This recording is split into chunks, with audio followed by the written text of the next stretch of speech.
Komisaun C kestiona a Taxa Ezekusaun Orsamentu tinan rua nesse e semestre dahuluk.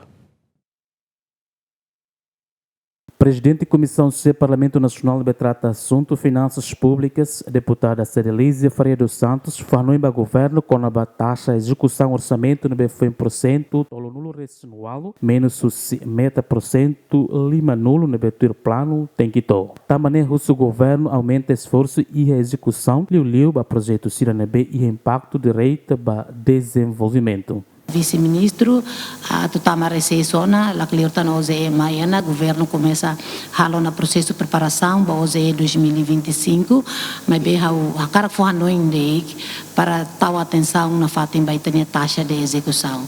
E tal coisa depois fim do ano, mas que está liflafo malo para passar e tania taxa de execução, também hawareto agora e execução real de que foi uma atinge 35%, se inclui obrigações e atinge 39,5%. Agora a execução é bem mais que quando ela na fatem capital menor ou capital de desenvolvimento, mas lá tem o processo de aprisionamento, mas se for impacto na fatem ba execução siranega, também sama to agora né e normalmente né a categoria rua né e sempre hasuru ela de problema.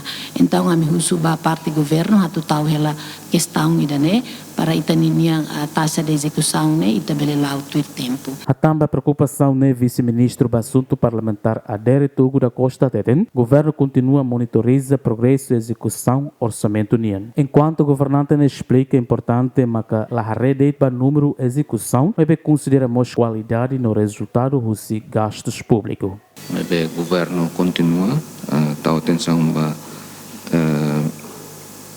estatística e execução nian, ou reunião intensiva, mas que a linha ministra competencial liu e a contexto né membro kaficira para essa alocação orçamento cada categoria na implementação.